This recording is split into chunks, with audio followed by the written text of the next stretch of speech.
Bwana naomba unisaidie siku za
yatimizwe, ndugu kwa ajili yako na yangu, kampa Mungu akashinde. Hivi semane Yesu aliomba, mapenzi yako yatimizwe, ndugu kwa ajili yako na yangu, kampa Mungu akashinde.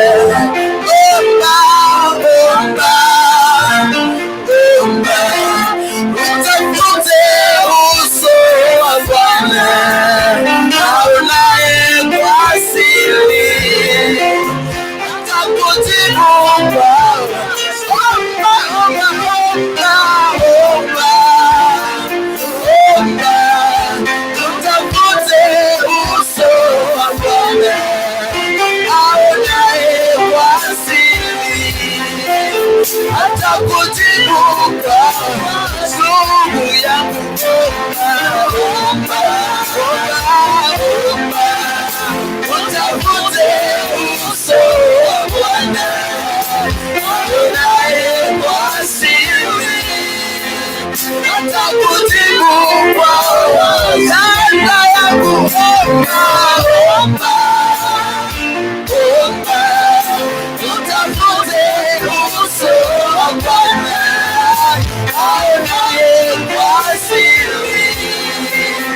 atakujibu kwa wazi. Chunga usije ukaingia majaribuni, usimame mkamilifu mbele za Bwana daima. Chunga usije ukaingia majaribuni, dada, usimame mkamilifu mbele za Bwana daima. Omba, utafute uso wa Bwana aonaye kwa siri, atakujibu kwa wazi. Ndugu yangu, omba, utafute uso wa Bwana aonaye kwa siri, atakujibu kwa wazi.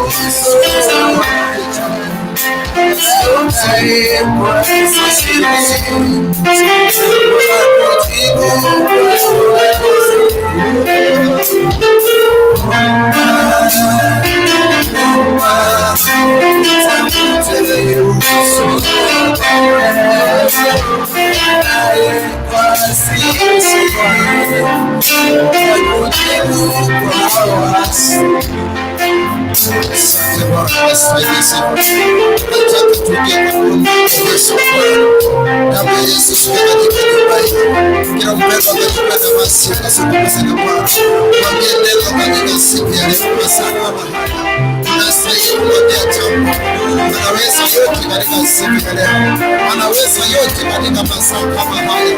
Ametupa kibali tukakuja nyumba hii. Ametupa uwezo katika ndani yako. Niwashukuru sana Bwana, mwambie jambo. Mwambie anaweza katika siku ya leo. Mwambie anaweza kwa uwezo wako. Amekupa nafasi kwa sana Bwana.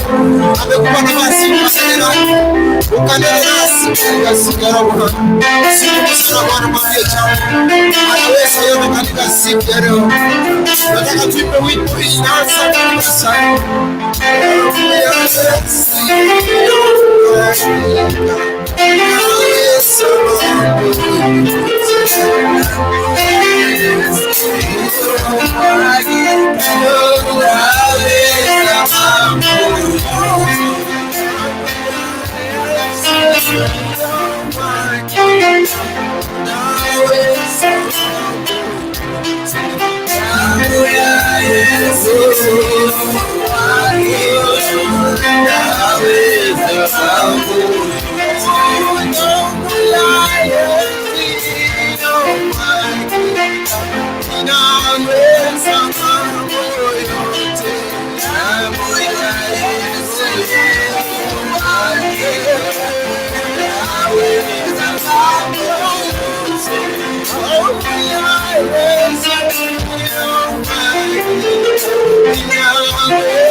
Angalia Bwana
Thank you Jesus. Thank you Jesus. Baba, katika jina la Yesu Kristo, nimekuja mbele zako kama mtumishi wako na kuomba unitumie kama chombo nikazungumze na watoto wako. Wamekuja hapa wakiwa na matarajio makubwa ya chakula chako kutoka mbinguni.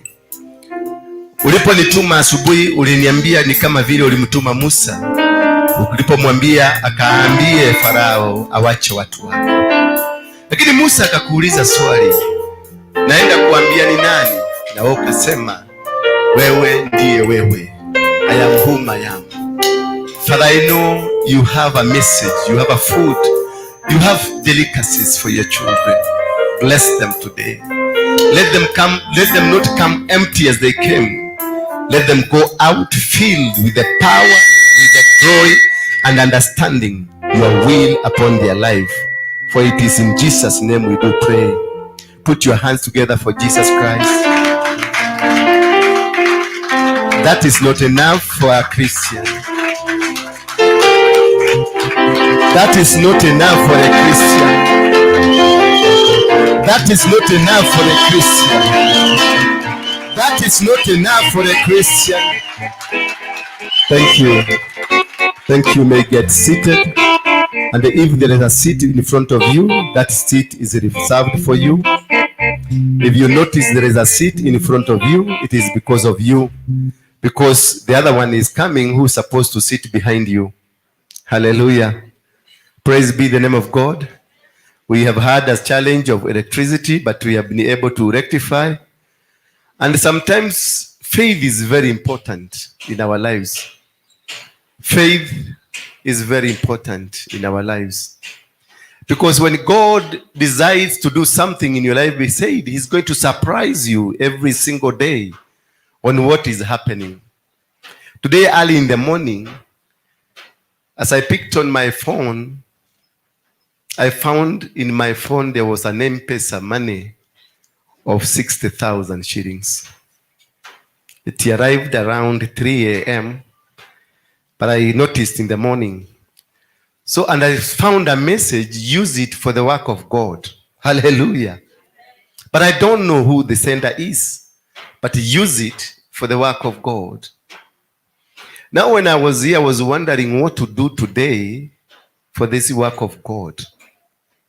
As I was praying inside there, asking God to give me direction over this money, the power went off.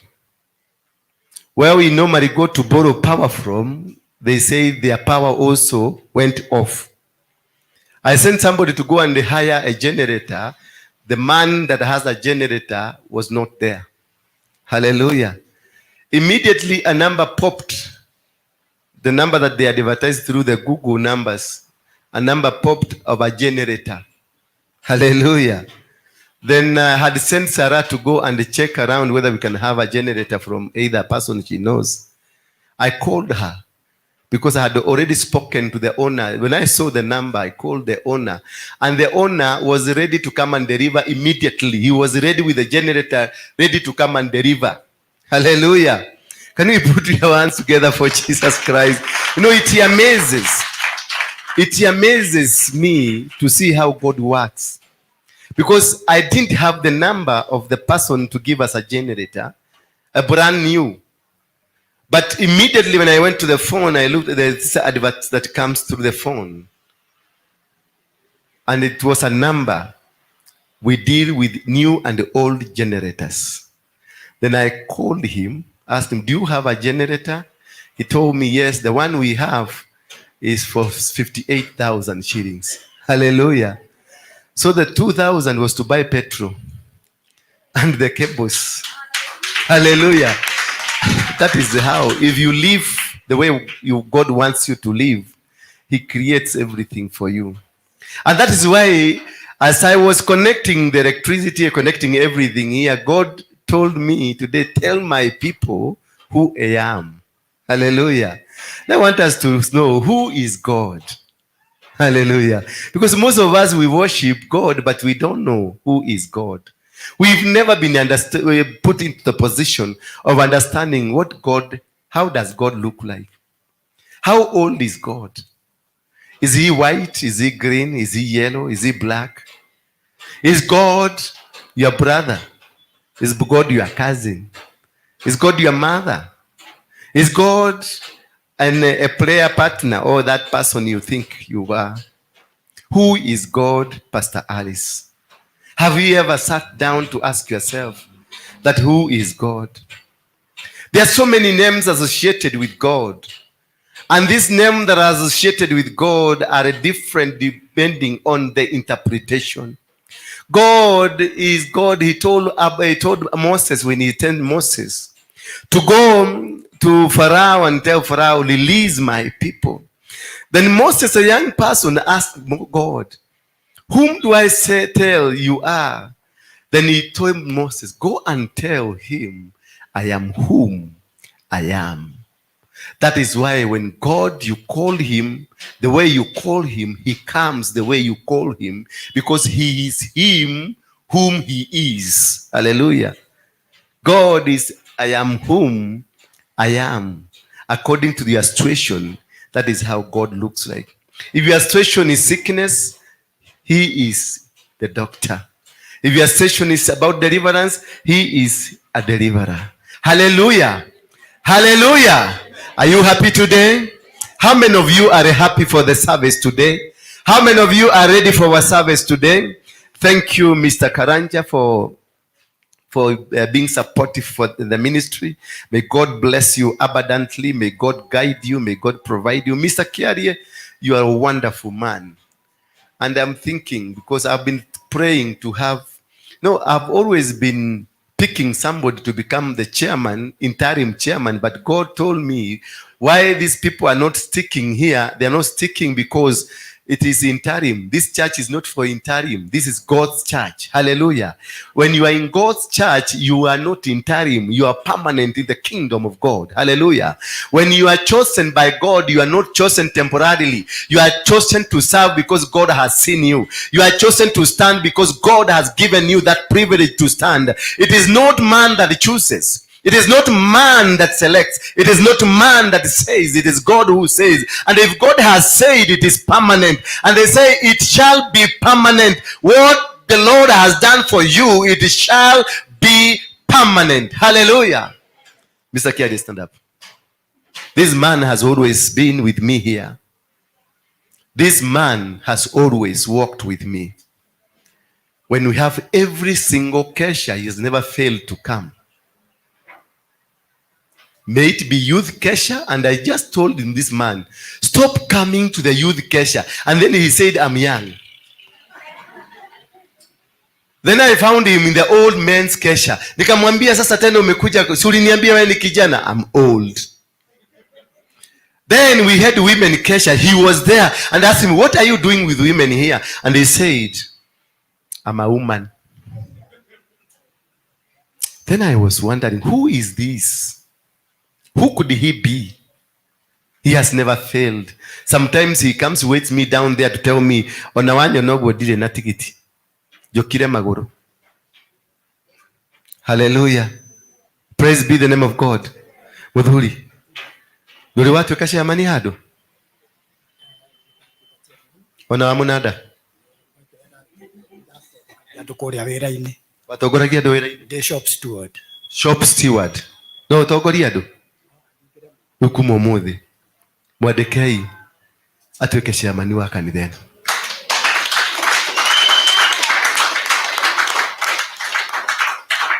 Nake gũitĩrĩrie maguta nĩgetha Ngai amũkĩre ũhoro ũcio. Rũgamai na igũrũ andũ othe. Baba otoria watũmire mũnabii agĩthiĩ agĩcaria mwana thĩinĩ wa nyũmba ya Jesse nĩgetha wĩitĩrĩrie ndungata yake maguta. Macaririe ana ciana iria ciarĩ na riri. Macaririe andũ arĩa manakaga tarĩ mena bata. No andũ acio othe nĩ wamaregire.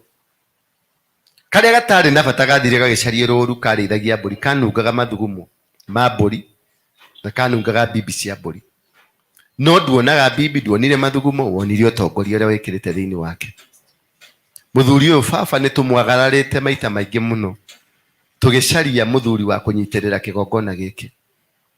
Baba nĩ tũrauga nĩ twamba kũhoya mũhera nĩ gũkorwo wakwaga kũhingũka maitho na kuona. No tondũ nĩ wanjarĩria rĩ, ndamũitĩrĩria maguta o ta ũrĩa Daudi aitĩrĩirio maguta, atĩ kumania na ndagĩka ĩno gũthiĩ na mbere amũkĩre maguta ma ũthamaki, maguta ma ũtongoria, maguta ma wathani, maguta ma kũnyitĩrĩra kĩgongona. Reke mĩro ĩrĩa yothe ĩrũgamagio, reke itugĩ iria ciothe cirũgamagio, ona mbito na mĩitĩrĩro yothe ĩitĩkĩrĩre harĩ we, nĩgetha kũgĩe na thayũ, kũgĩe na wisdom na kũgĩe na hinya waku wonekane thĩinĩ wa nyũmba ĩno kũgerera kwa mũthuri ũyũ. Reke atĩĩke na etĩkĩrĩke maitho-inĩ maku ona maitho-inĩ ma andũ, thĩinĩ wa rĩĩtwa rĩa Jesu Kristo ndacokia ngatho. Ikare thĩ mũthee. Ikare thĩ nĩngũkũhe kahinda ga kwaria. Thank you. Ugo niguo tũrĩkaga. Hivyo ndivyo tutakaa. Bwana Yesu asifiwe sana. Tutakaa nini? Hivyo. Sio kusema ati sasa ati wewe kwa sababu ni rafiki yangu. Hapana, ni Mungu amesema nini. Mungu kama amesema leo ni wewe, ni wewe. Mungu akisema ni yule, ni yule. Bwana Yesu asifiwe sana. Nĩgetha kanitha ĩrũgame na njĩra ĩrĩa ĩgĩrĩire. Nilikwambia tulikuwa Jericho, tukaingia Gilgal, sasa tuko kwenye mlango wa Bethel. Na mzee nikiingia nikipaki gari yangu, niliangalia gari yako hapa nyuma imeandikwa Gilgal. What is the meaning of Gilgal?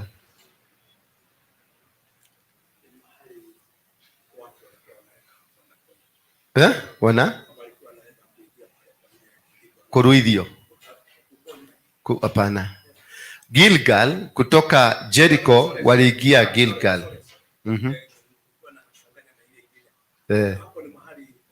Waligundua Bethel. Sasa uende ufute hiyo jina uandike Bethel. Haleluya.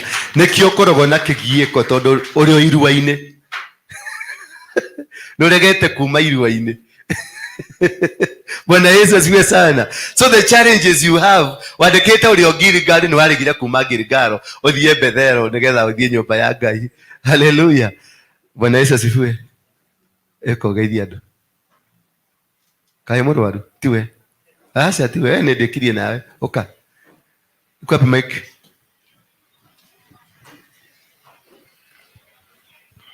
Umetengeneza? Bwana Yesu asifiwe. Kwa wale hawanijui, kwa majina naitwa Brother Isaiah Mwangi Kuria. Ni wangapi wanajua Deaconess Lucy? Huyu ndiye mtumishi mdogo chini ya Deaconess Lucy. Ni the better half. Na niseme si ate mimi ni mgonjwa, lakini niko na uchofu. Jana mama anajua pahali tulikuwa. Na si ati ni mambo ya siri. Tuna kijana yetu ambaye ako na mipango ya harusi. Kwa hivyo jana tulikuwa tunaweka kikao kama komiti ya kusidikisha ile uwezo amekuwa naye, na sisi tumusidikishe tuone tarehe 14 amepata, si wengine wanasema jiko. Kwa hivyo kutoka jana asubuhi mpaka karibu saa 4 hata tulikuwa tunatoka huko na haraka shauri ya curfew. Sijalala mzuri, lakini nitoe ushuhuda kidogo. Jana nilipolala nilitoa hiyo suruali na shati nitengenezewe niende kwa kanisa, lakini sikuamrishwa pahali nitaenda. Leo asubuhi nikaona niko na ubishi, nikasikia nije leo nisome hapa. Ndio sababu niko hapa. Haleluya. Kuna chakula chako hapa siku ya leo. Kuna kamgeni kengine kako wapi? Kalienda wapi? Nancy. Nancy. Kuja salimia watu. Na Dan. Long time hatujawaona. Nancy na Dan. Kuja Dan. Na na huyo. Kuja tu. Piteni hapa mbele. Hapo kuja hivyo, kuja. Hawa pia ni watoto wangu, kwa wale wanajuaga mahesabu ya watoto. Na wale wanajuaga venye nilikuwa mbaya na mkali. Huyu anaitwa Nancy, ni mtoto wangu, ni msichana. Toa hii wakuone vizuri, ndio wakuseme vizuri. Anaitwa Nancy Wajiko. Ni mtoto wa Dora Waroige. Na huyu ni Danstan Wanyoike, ni mtoto ya Dora Waroige. Na ako hapi ule mtu mwingine mrefu. Kuja. Na season ya kunyoa madred imefika. Na Buju. Najua nimekuta kakijana hapa nikauliza, aka kakijana. Kuja.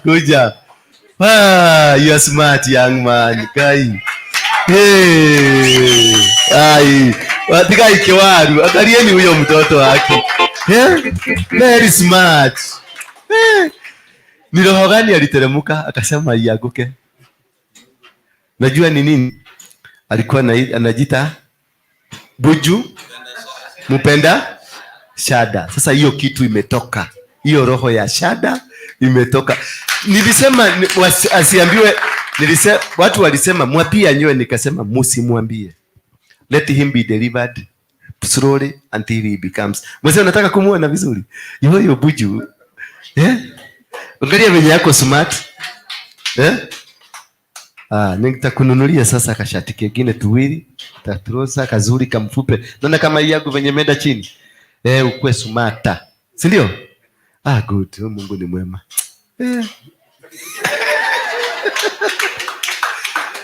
Kumbe nakuwa na kichwa mzuri hivi. Uko na jiko? Uko na jiko? Unatafuta jiko? Anatafuta jiko. Haleluya. Hata wewe yako ni nini nilifanya ukate yako?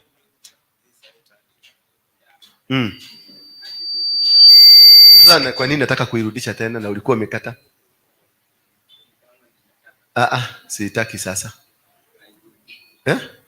Hairudi. Chanua nywele yako vizuri ikae smart. Huyu pia anaitwa John, ni mtoto wa Ndura wa Roinge. Pigieni makofi.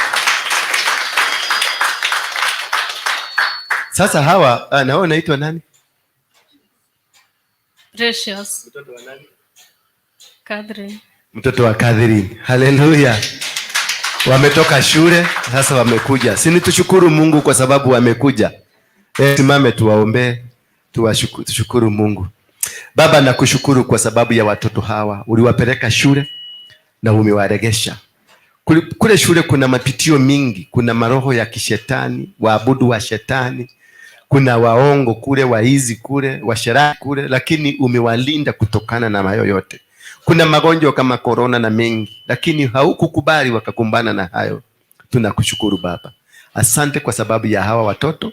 Asante Baba. Endelea kuwalinda na wale wengine wote katika nchi hii, ukawalinde, ukawatetee na ukawapiganie. In Jesus name we pray. Church say, Yoko magaidia. Say hi to them. Habari zenyu. Naitwa Nancy Wanjeko. Nasomea Nakuru, niko form 3. Pigieni makofi. Na wewe unaitwa Nancy nani? Praise God. Praise God again. Na nijua naitwa Dan. Nasomea Karen na niko form 3. Ako form 3 pia. Ni mapacha. Na wewe unasomea wapi? Wa Catherine? Naitwa nani? Unasomea wapi? Naitwa Precious. Nasomea Precious Blood na naingia form 3. Na yeye anaingia form 3. Na wewe John unaingia form? Season 3 ya maisha. Ako season 3 ya maisha. I'm John. Na mimi ni operator. Mimi ni team machine. Naona ile makatapile inapita kwa barabara. Yeye ni operator. Ni team machine. Ama ni team fisi ama ni nini? Asante sana. Watoto inokeni, simameni tu, simameni mfanye hivi. Simameni nyinyi yote. God bless you. God bless you. Tukimaliza ibada mkuje tuongee kidogo. Ningetaka kusungumuza na nyinyi kiasi cha muda. Deputy apotige, deputy yokire. Deputy yokire. Sasa deputy alikuwa amepotea, ameliservice. Ulienda wapi? Ama ni roho walisemaje? Bwana Yesu asifiwe. Asifiwe tena. Nashukuru sana kuwaona. Nilikuwa nimewamisi ile Be Serious. Be Serious yani. And last month on 20th tulikuwa na shida kidogo kule nyumbani. Tulipata accident and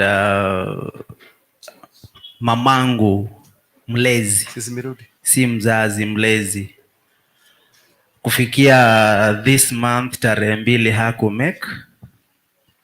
Tulimpumzisha on 20th this month. Alipata ajali ya pikipiki ikammaliza miguu. Sijui vile kuliendelea hospitali, wakuweza kumuattend in good timing na akaweza kutuacha. Bwana asifiwe.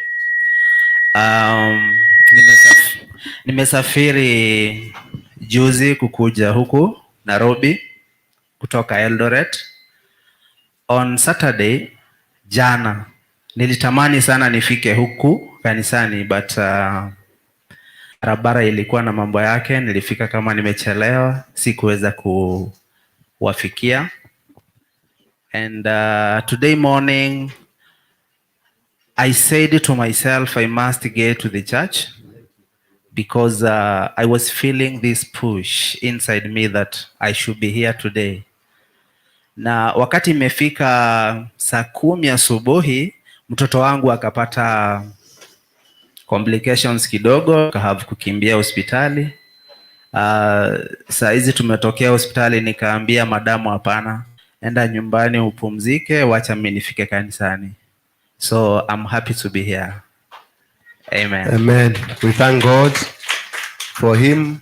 There is a mistake you made. Let us know what you are going through. Let the church know. We are in a group. Don't keep quiet yourself. We felt these people were asking me, we alienda wapi? Mimi nikashindwa kujibu. Nimekuchokoza mara mbili nielewe, sikashindwa kujibu. You're a leader in the church. Tungekupatia watu wawili wakupeleke huko. Thank you. God bless you.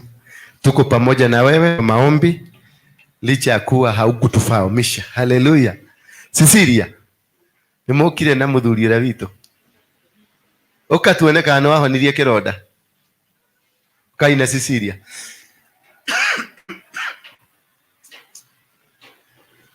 The poor billionaire, but very soon atakuwa rich billionaire.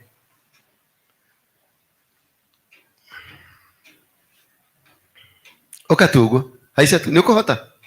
Papa ito monyite donyite papa. Oh ye papa. Maisha maya Nairobi angane moru maya. Kokoro ko hiana tere. Neko gariu. Kia biyo kana kia maheni tahuburia.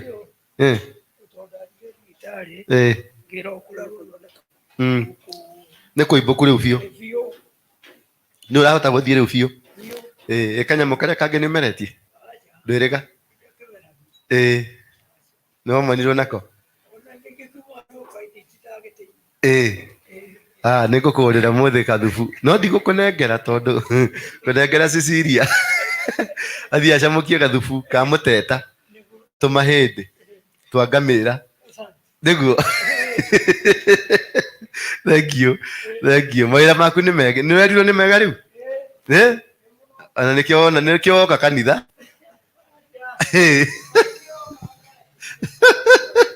Thank you. Bwana asifiwe sana. Bwana asifiwe kanisa.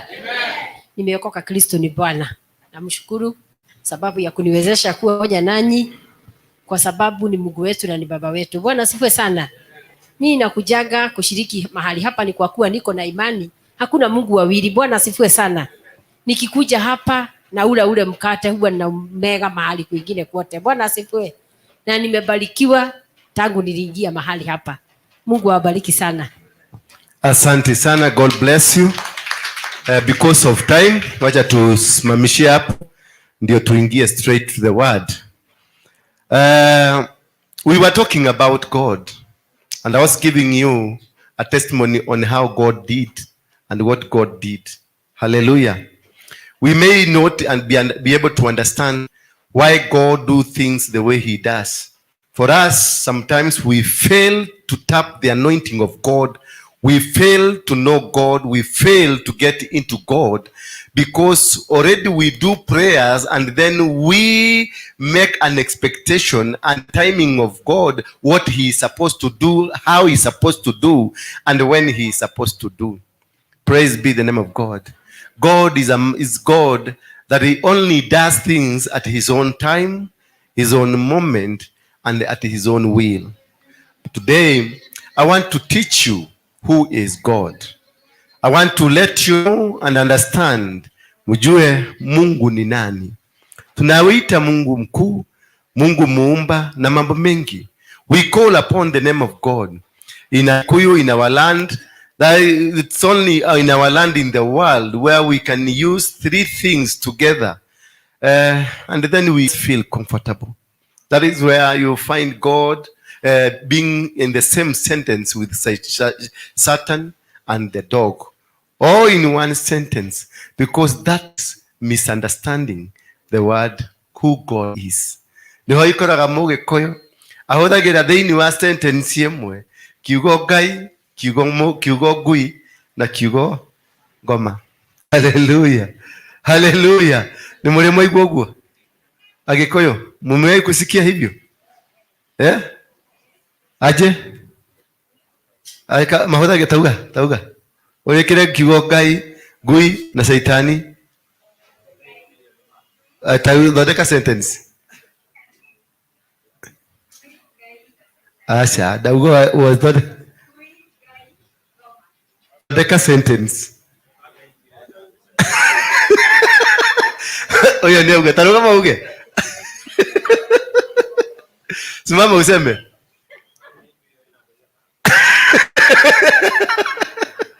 ate maga ikuye na besha ta ngoma. So ngoma no korwo ina besha no kinya korwo ari ngui.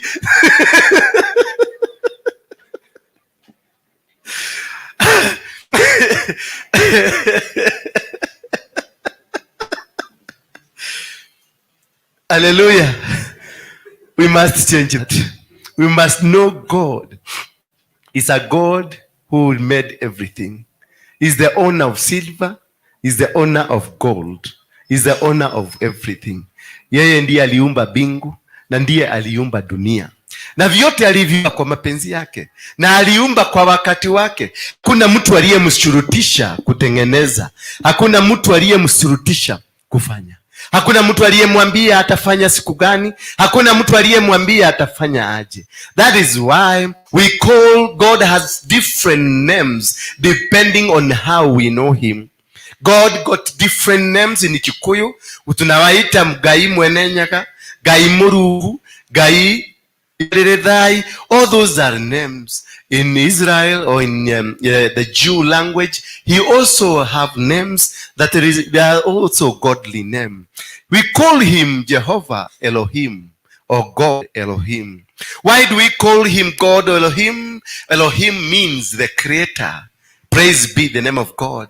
He is the creator. He created the earth. He created the heavens. He created everything that is existing. He created you. He created what you have. The power you have is out of him. The glory you have is out of him. That is why they called him Jehovah or God Elohim. Then he called him Jehovah, my Lord God. The Jehovah means my Lord, who is God. That God is your Lord. God is the one who is spring.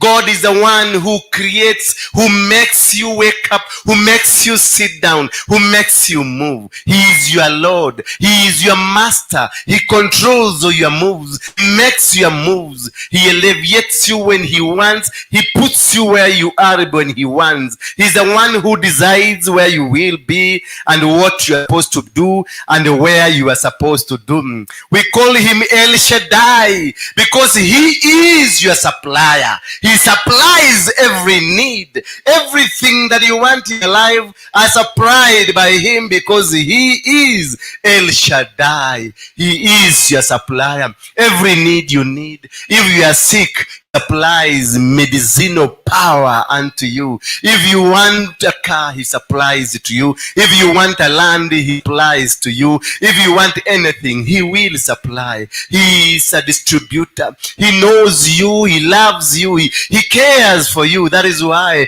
he will supply to you according to your need. He will supply to you according to the precision of life. What you need now, he knows. What you don't need, he knows. He will not give you what you don't need. He will not empower you with what you cannot handle. He gives you according to the capacity. So that is why he said, Moses was told by God, tell them I am whom I am. Why did he tell them I am who I am? It is how you take your God.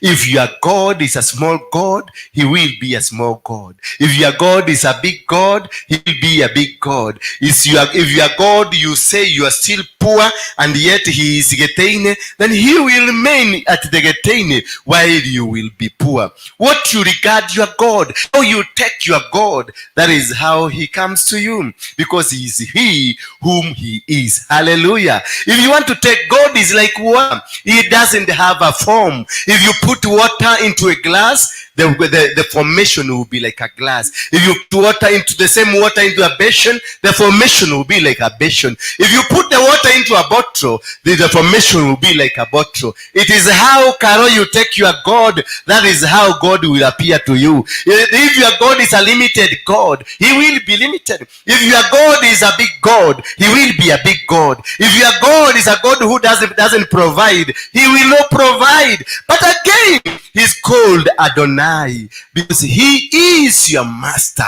He is a master planner. He organizes, he plans, he creates things to work for you because he is a master planner. He planned for Joshua how to attack the 5 kingdoms, how to attack Gibeon, how to attack Ai, how to attack Jericho. He attacked on position and the plans of God. He told Joshua, send some people to go there from in front and some people to be left behind.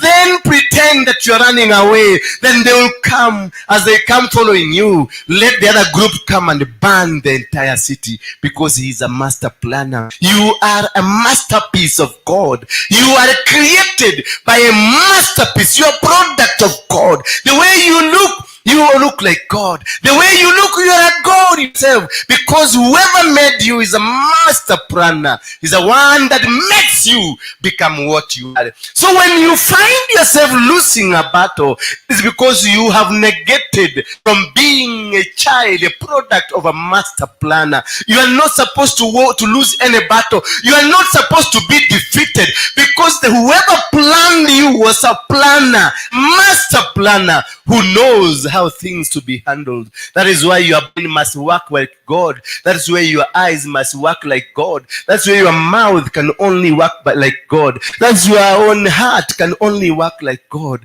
because you are a product of a master planner. Hallelujah. He is called Jehovah Jireh. Hallelujah. He is a provider. Being Jehovah Jireh, he is Jireh because he provides. He gives us when you want. He provides us with food. He provides us with peace. He provides us with energy to do things. He provides us with the capacity to stand where he wants to stand. Therefore, this Jehovah, he is a provider. So if you don't have, it is not because he hates you. It is because you took him for a small God. You didn't see him a big God. When your God is a provider, he must provide you with a nice car. When God is your provider, he must provide you with a business. When God is your provider, he must provide you with a husband. When God is your provider, he must provide you with a wife. When God is a provider, he must provide you with what you want or what you need. God will provide you because he is Jehovah Jireh. So ask him and only will provide you the way you looked at him. Did you see him a big God? Did you see him a small God? Did you see him a medium God? Did you see him any other God? If you didn't have that respect for him, that God who is Jehovah Jireh, then he will not provide that which cannot belong to how you've regarded him. God can be small, God can be big depending on you. If your God is a God of Sunday, he will remain only on Sunday. If your God is a God of every day, he will remain to be a God of every day. If your God is a God of only when you have a problem, he will only be coming when you have a problem. When your God is a God when you are in peace and when you are not in peace, then your God will always be there when in peace and when not in peace. But if your God is conditions to a condition, when God is put into a situation, that God remains into that situation. That is why we'll find people coming to church in capacity. When there is no money, you find them in church. But when money comes, they disappear a little bit. When God expands you, you ask God to expand you. Some after they expand, that's when they become busy. That is when they are running to Malaysia. That is when they are running to Japan. That is when they are doing this. Some previously they used to send their tithes. They used to bring the tithes and offering into the church. But when they become busy, they use M-Pesa. So your God will stick inside M-Pesa and they will be working in M-Pesa. So when you need a physical God to help you in another situation, you will not, because he will tell you, go to M-Pesa, will help you. Praise the name of God. Jehovah is Jehovah Rapha. Hallelujah. God the healer. Oh my God, he is the healer. He heals our hearts. He heals our bodies. He heals our businesses. He heals our marriages. That is why when we call that God of healing, the God of healing is called Jehovah Rapha. So when you call the God of healing, he comes instantly to heal you. He comes instantly to change you. He comes instantly to transform that was supposed to be destroyed to become something that is of good. He is called Jehovah Nissi. Jehovah Nissi is the banner. He is our banner. When they said they want to kill every young boy because they knew that king is born, then God sent an angel to direct how Jesus is going to be taken, the route to where he's going to be taken. And he was taken away to Egypt until Herod died. So God guides you. That is why he is Jehovah Nissi. He is your banner to guide you, to take you where you are supposed to go, to lift you and propel you to the prosperity, to the level of the godliness, to the level of the power that he wants you to be. So whatever direction he takes you, he is the one who will take you to that direction that he wants. He will not take you to the direction of your will, but he will take you to the direction. Therefore, if you want to go to 10,000 kilometers, he will take you. And if you take your God of 1 meter, he will take you to that 1 meter. If you pray that you be given food, God will give you food. That's the direction of getting food. He will direct you to somebody who will buy you food. But if you want to become rich, he will direct you, connect you to the right people who make you rich. If you want to become a superman in the world, he will connect you to where you belong. It's all how you handle this God. It's all how you look at this God. You look at this God as a small God, he will be small God. If you look at him as a big God, he will be a big God. Gai waku ehia natia. Gai waku no wago chachaeka. Gai waku no wago tidokerera. Gai waku no wago utio hanini okakaya. Gai waku ne jaba. Is he a king? Hallelujah. Oh my God. Then this God is called Makadesh. Hallelujah. Makadesh is sanctifier. He sanctifies you. He cleanses you and he makes you holy. Hallelujah. Those are the names of God. The names that we give God. Now, after all analyzing these, the names of God, there is this one question I want to ask you. Who is God? Hallelujah. Can you define God in one sentence? Can you define God in one name? Who is God and who is God to you? Is God an ordinary man? Is God the job you are doing? Is God the house you are in? Is God your husband, your brother, your mother, your cousin? Who is God? He is the eternal being who created and preserves all things. Oh my God. He is the masterpiece. Hallelujah. The eternal being who created and also preserves everything you see on earth. He is the eternal. Eternal means it's something that undescribable, something you cannot be able to describe. Ni kitu hawezi kusema ni nini. Ni kitu ambacho haukieleweki. Kwa sababu huyu Mungu hawezi ukasema ni mfupi, ni mrefu, ni mnono, ni mkonde, ni Mkikuyu, ni Mjaluo, ni Mkamba, ni nini. Kwa sababu ukienda kwa Wakamba wanamuomba kwa Kikamba. Ukienda kwa Wakikuyu wanamuomba kwa Kikuyu. Ukienda kwa Waluya wanamuomba na Waluya. Ukienda kwa Wakalenjini wanamuomba kwa Kalenjini. But he hears this. Hallelujah. God is always there for you. That is why they call him omniscient. That is why they call him omniscient, because he's always there. He's always present. He's always there for you. That is why they call him omniscient, because he knows all. Omniscience means knowing all. He knows everything. He knows your problems. He knows your challenges. Before even you open your mouth, He knows what's happening.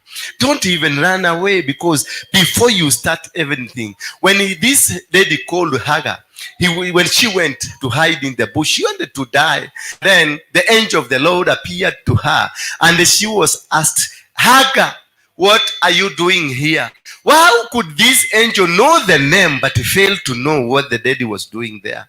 Oh, I'm telling you, Gayo nyoe anajua chochote ambacho kinafanyika katika maisha yako. Anything that is transpiring here, he knows. No matter, even if you go into the hide, hata uchimbe shimu, wende uko chini, he knows. He will see you. He knows what he's doing. He is omnipotent. Hallelujah.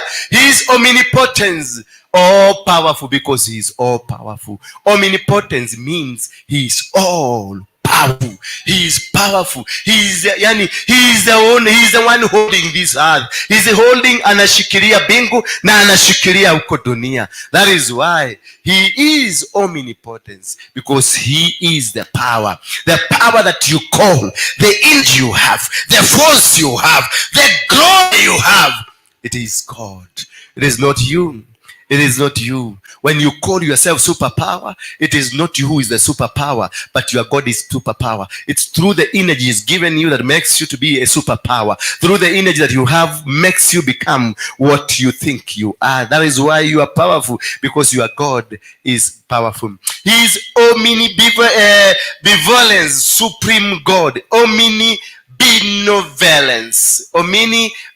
Benevolence, meaning he is a supreme God. He is the supreme over any other thing. He is the supreme over any being. May it be animals, may it be human, may it be whatever you call it. That is God. He is supreme and he reigns supreme. He is Yahweh, most holy name. That is why they call him Yahweh. Yahweh is the most holy name. Even most Christians, they don't mention this name, Yahweh, because they fear that glory. Because when you mention Yahweh, thunder comes, lightnings comes, power comes, authority comes. Yahweh means the most holy. He is the most holy of the holiest. That is why they call him Yahweh. That is why they call him God. That is why they call him, according to the book of Deuteronomy, chapter number 4, verse number 24. The Bible says, for the Lord your God is a consuming fire. So God is a consuming fire. When we have Sodom and Gomorrah, he sent the fire to consume the whole thing. This God is a consuming fire. He will destroy you and nothing will happen. He will just finish you, splash you with fire, and nothing will happen. He will still remain God. It doesn't matter what happens to anything. He can diminish Kenya, the entire country, and nothing will happen. Even no, I'm telling you, even the literal will be even heard of what he has done, because he is a consuming father. He is a jealous God. He is completely jealous God. He hates those who pretend. He hates those people who want to doing the wrong thing, like in this house. If you do something wrong according to what he has planned for this house, he will just consume you with a consuming fire, and nobody will ever notice that you ever existed. Hallelujah. There are so many people, the 7 kings, powerful people that were there. Nebuchadnezzar was there. They were all here and they are no more. Oh, they were just flashed out, because God is a consuming fire. A fire that eats, a fire that destroys, a fire that consumes to the ashes. I'm told in another verse of the Bible that even the ash will never be seen, because he will consume everything, and they will erase the entire memory of people of your name. They will never remember you again. You will be finished. That is why he's a consuming father. I want to look this God as a mighty warrior. He is a warrior. He wins all your battles. He fights every battle ahead of you because he is a mighty warrior. He is a mighty warrior. In the book of Isaiah 42 verse number 15, the Lord will go forth like a warrior. He will arouse his zeal like a man of war. He will utter a shout. Yes, he will raise war cry, and he will prevail against all your enemies. He will defeat them. He will raise a war like war cry, and he will defeat because he's a mighty warrior. He is a winner. He fought all the battles for Jehoshaphat. When Jehoshaphat was told of an information that there is an impending attack, Jehoshaphat went to God and asked God, are you not the one that sent us here? Are you not the one that sent your friend Abraham to come and settle here? Are you the one that promised Abraham that the enemies will not be there to attack us? Are you not the one that told your friend Abraham that you will win every battle? Oh my God. God spoke, remembered all those things. You only need to remind God of the promises. When God has promised, he keeps the promise. So when Jehoshaphat reminded God of what he promised, and then God told Abraham, go settle down, for I am with you. Go just prepare not an army, but a worship team to worship me, and you will see the hand of the Lord in this land. Then he caused, when they prepared a worship team, they went to worship. Instead of going to war, they went to worship. As they were worshiping, God caused the enemies to fight themselves. God caused the Moabites and the Amalekites and all those people to fight themselves. They killed each other. The people who were supposed to come and attack the children of Israel, they killed each other. For 3 days they fought, and none was left. The third and fourth day, the people of Israel went to that land to pick and collect what they left, their enemies, what they left. Meaning, when your God is a mighty warrior, he will fight every battle you are in. He will defeat all your enemies. You will not be involved. You will not lift up a weapon. You will not raise up your hand. You will not even be worried, because already you have installed your God as a mighty warrior. You will only be told that these people were planning to come against you. These people are planning to come and fight you. These people are doing this for you. These people wanted to do this, and you will be going just to collect what they left, their silver and gold. You'll be going to collect them, because you are God. You have installed your God as a mighty warrior, Mr. Kiari. This mighty warrior will make sure you can't sleep when preaching is going on, because this is a mighty warrior. Fights away the demon that brings sleep. Hallelujah. Praise be the name of God, because he's a mighty warrior. He's a warrior that he fights. He conquers nations. He fought for Jacob. He fought for Abraham. He fought for Isaac. He fought for everything that happens. He fought for Joshua and won every battle. Yeah, this God, he created he created a way where there was no way. When the children of Israel came along, as they were coming, and they found there was a huge river, oh, they were so disturbed, and they could not imagine, what is this? They asked Moses, why didn't you let us die where we used to be? You want to tell us that in Egypt there were no graves? Oh, Moses told them, oh no, don't be worried. Our God is a way maker. How do you regard your God? You regard your God as a way maker, he will be way making way for you. If you install your God as a way maker, he will always make ways for you. He will always create and pave everything that has always been put against you. He will look at you. In the book of Isaiah 43, verse number 16, thus says the Lord, who makes a way through the seas and a path through the majestic water.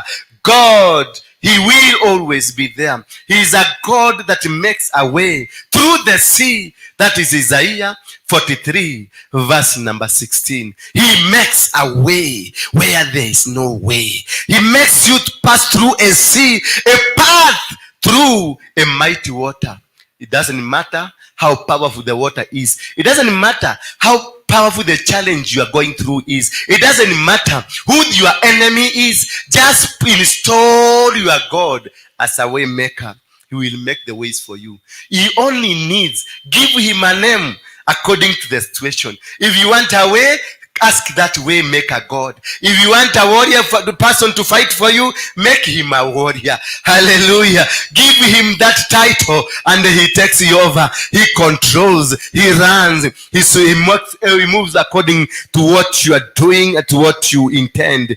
God is the deliverer. Oh my God, God is your deliverer. Hey, 2 Samuel 22 verse 2 and 4, the Bible says, 2 Samuel 22 verse 2 and 4, the Lord is my rock, the Lord is my fortress and my deliverer, my God is my rock in whom I take refuge. It is in him we take our refuge.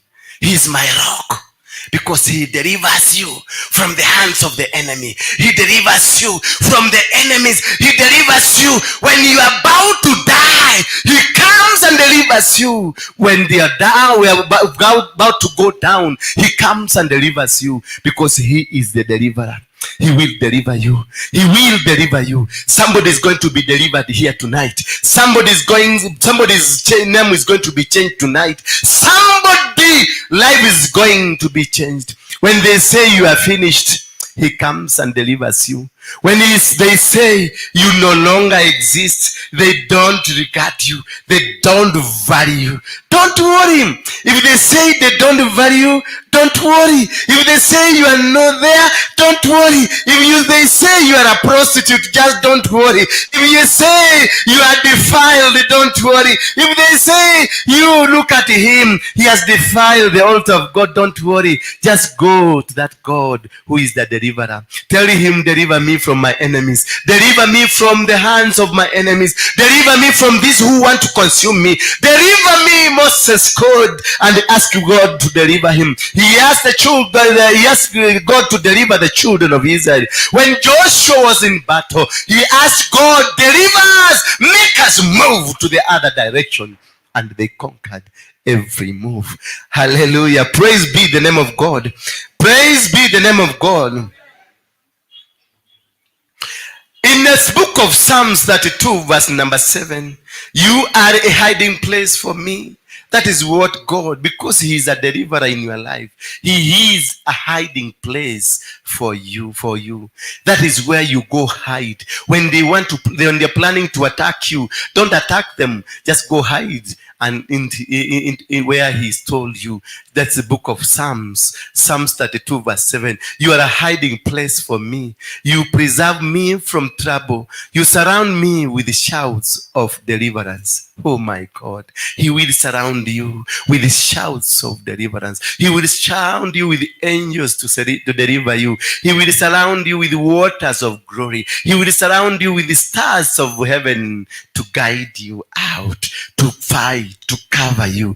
Don't worry of a situation you are going through. That is a small situation, because if you install your God to become a deliverer, he will give you a place to hide. He will give you a place to live. He will give you a place to stand, and you will win every battle.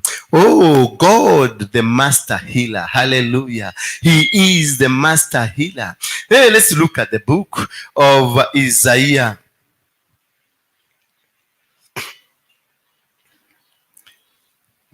Uh, 57 verse 18 and 19. He is the Lord who heals. You are my healer. This is a personal, intimate name for the God. You see, when you call Jehovah Rapha, it is a personal, intimate name for God. Personal. When you mention this name, when you call upon this name, everything is happening. I have seen their ways, but I will heal them. That is Isaiah 57, 18, 19. I have seen their ways, but I will heal them. I will guide them and reward them with comfort. For those who mourn, I will create reason for praise. utter prosperity to those afar and near. I will heal them, says the Lord. He is a master healer. He doesn't know, he doesn't look at what is challenging you. He doesn't look at your challenges. He doesn't look at what they say about you. He is a master healer. He will look at you when you are far. He will look at you when you are near. It doesn't matter for him where you are. It doesn't matter for you what you are doing. But he will be with you, because he will always conquer what is ailing you. Whatever that is disturbing you will be defeated in the mighty name of Jesus Christ. He is the greatest lover. Somebody say amen. He is the greatest lover. Oh, God is love, and love is God. That is why he's called. He is the greatest Father. John 3:16, for he loved the world and gave his only son. His only son. He gave to you because of the love that he had for mankind, because of the love that he had for his children, because of the love that he had for this world, that this world can be delivered. That is why if you put your God to be a God of loving, there is nothing you cannot give out. If you look at your God as a God that loves, then there is nothing you can hide from. There is nothing you can possess or own and this say it is mine. Everything you give them out, because always when you look your God as a God that loves, he will provide, he will give. You give out, he brings more. He gives out, he brings more. You care for others, he cares for you. When you become selfless, he becomes selfish to you. He becomes jealous. He will protect you. He will guard you, because you are selfless to others. You become a provider to others. You become a solution to others. You become a caring to others. You become a mentor to others. You become caring, loving to others. Then this God will lift you with his own love and jealously guard you and provide you more so that you can succeed more. I'm sorry for that. The weather here. He is the King. I hope we are going together. I'm giving these names. He is the King.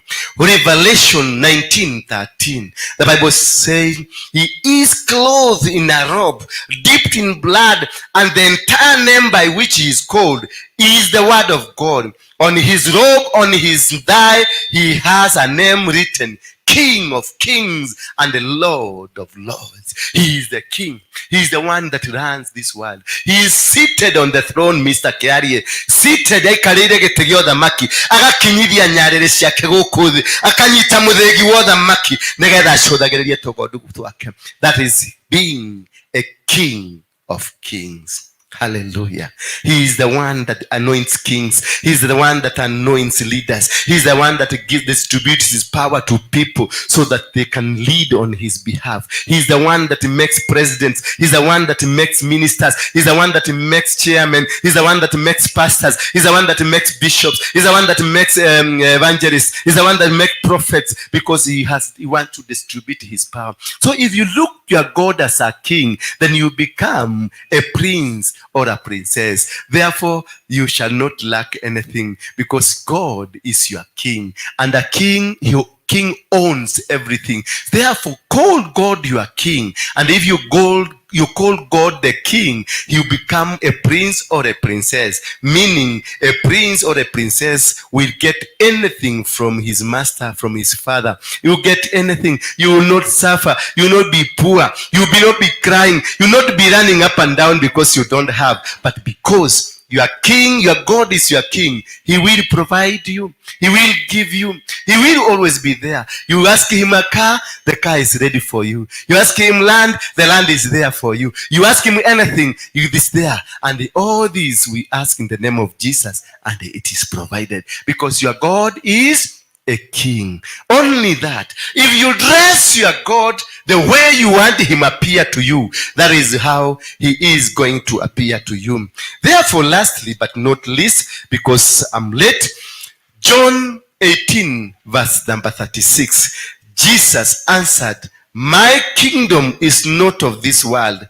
If my kingdom were of this world, my servant would have been fighting that I might not be delivered over to the Jews, but my kingdom is not from this world. So which kingdom am I talking about? Which king am I talking? Is it the kingly, the earthly kingdom? No, I'm talking of the kingdom of heaven. So when you are of the kingdom of heaven, everything is taken over. If the kingdom of heaven supersedes any other kingdom on earth. Hallelujah. May God be blessed. May God be praised. May you praise the name of Jesus.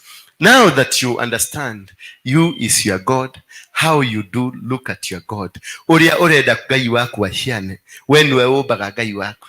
Wenda akorwo Ngai wa kiguoya, ni gukorwo Ngai kiguoya. Wenda akorwo Ngai muhurani, ni gukorwo aku Ngai muhurani. Wenda akorwo Ngai muthinu, ni eguthina. Wenda akorwo Ngai gitonga, ni egutonga. Wenda akorwo Ngai mwendi, ni ekwenda. Wenda akorwo Ngai utendete. Uria ukwenda kuiga Ngai waku, nikio wonaga gie kioneki giakwa ti kioneki giaku. My vision is not your vision. Maybe your vision is this small church. My vision is an international ministry. My vision is to move all over the world and preach this word more than Bonke did, more than Benny Hinn did, more than anybody that has done in this world. And if your vision is the keyboard here, only in this church, I won't blame you, because that is where you have placed your God. My God is bigger.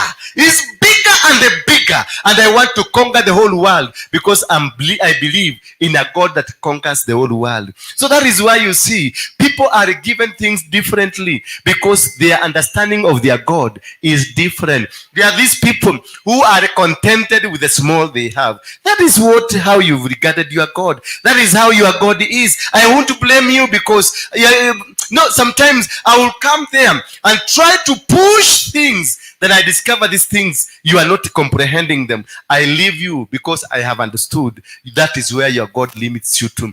I go to somebody else and look at this. I push this thing through somebody else, and then she will pick, or he will pick, and we start moving. Then I know the vision in this person is like of my God. So if it is how you take your God.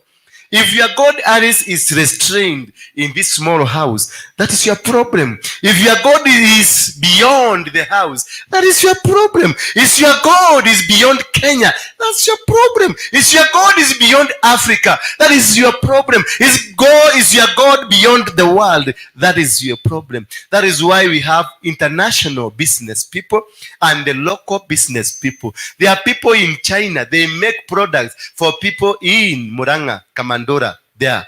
You see, they don't know whether Kamandora exists, but their product will go to Kamandora. Hallelujah. Because they had a bigger vision of going, a bigger vision of supplying to the whole world. But the person in Kamandora believes in the Kamandora county. Or is it a county or a division, a location? They believe in that. How do you call our village, Alice? That village ketu kanaitwaje? Rangau. There is a product that is made in China that will be consumed in Rangau. But this Chinese has never come to Rangau. He does not even know there is a country existing called Kenya. But he has a vision that this thing will go far. Hallelujah. But there is somebody in Rangau has built a small kiosk. Na kapito yake haijapita shilingi 800. Kwa sababu hiyo amevision, ameangalia hapa kuna nyumba 5. Hizi ndizo tutakuwa nikiuzia sigara na sweet. Hallelujah. It is how you take yourself. You work for a mzungu. A mzungu came from UK and established a business in Kenya. And he walked and believed in what? And he knew, if I pick Mr. Karanja, if I pick so and so, if I pick so and so, they will propel my vision. Because Mr. Karanja can see. So and so can see. So and so and can see. Because there are so many people you started job with, but they are not at job. They were even clever than you. They were even better education-wise than you. But he picked on you because you had the vision that he has. Hallelujah. That is why a pastor will not be ashamed to send somebody out of church like this one. Because if your vision is not with my vision, then we cannot walk together.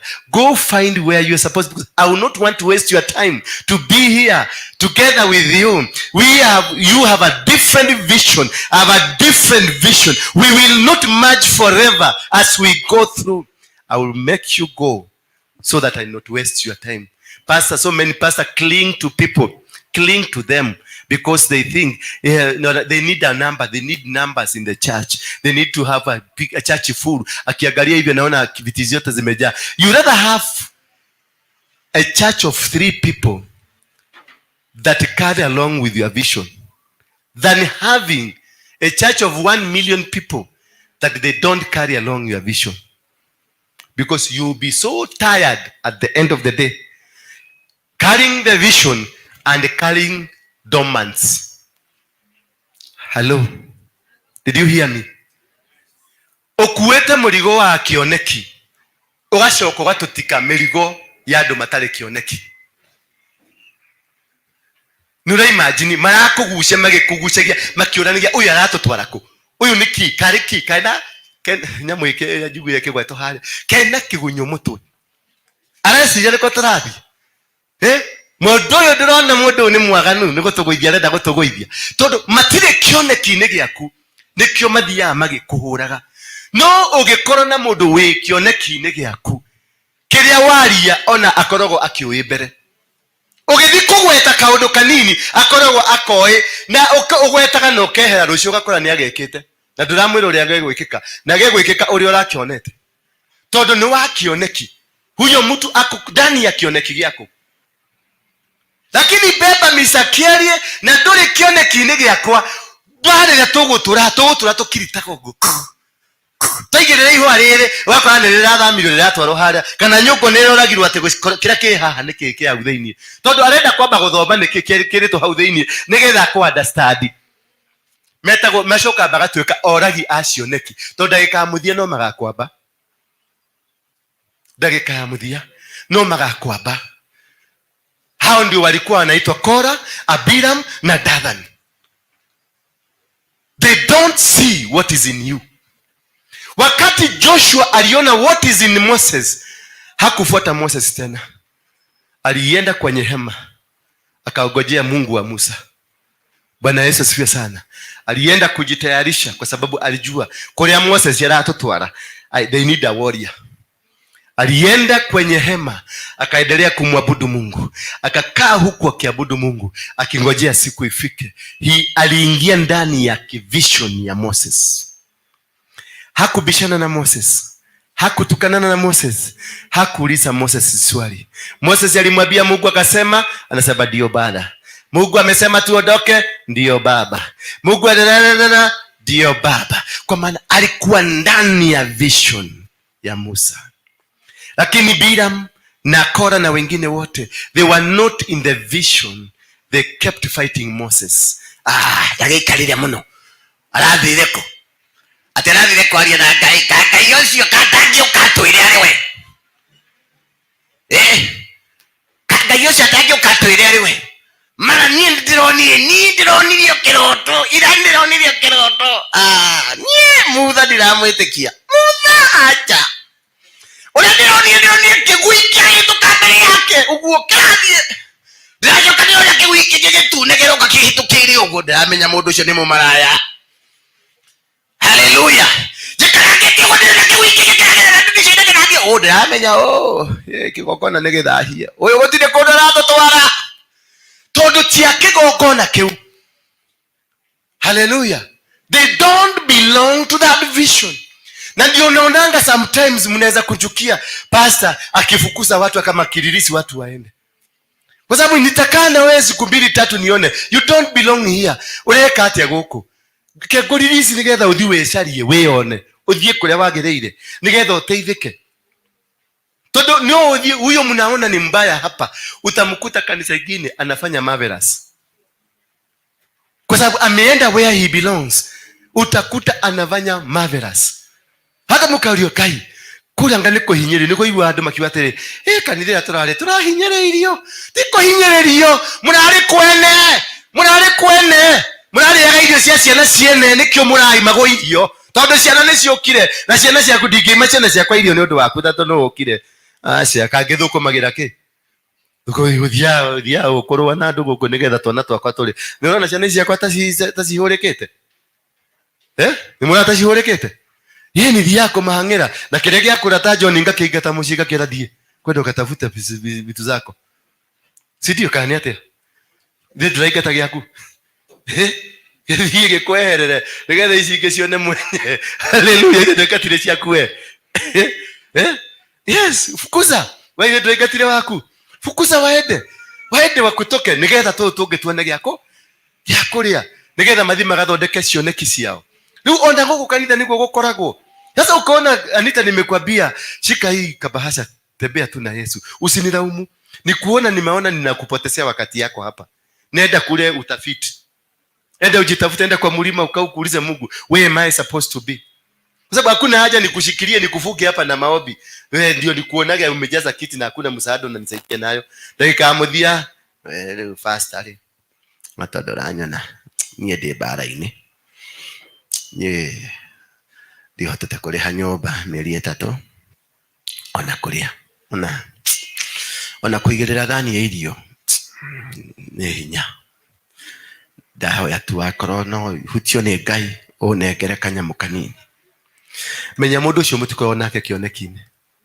waikoro ni urahota kuria irio cia 1,000 mundu uria muratwarana nake agire ukorwo akiria irio cia 200 kana 3 list. Haleluya. Gutiri undu kirathimo kingijitikira kiage kunyururuka gwa ciana ciakwa kana niguo charedi niraigua ndauga ate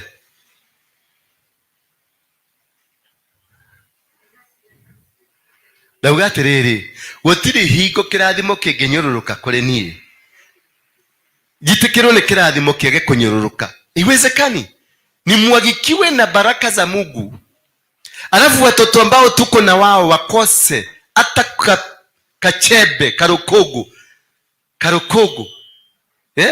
unajua nikienda kwa duka ya uga ni mwagilio mauga na nyinyi mko hapa nifanye hivi na nile yule jamaa alikufa yule alisema kogo nifanye hiyo kogo lazima itatembea kwenu.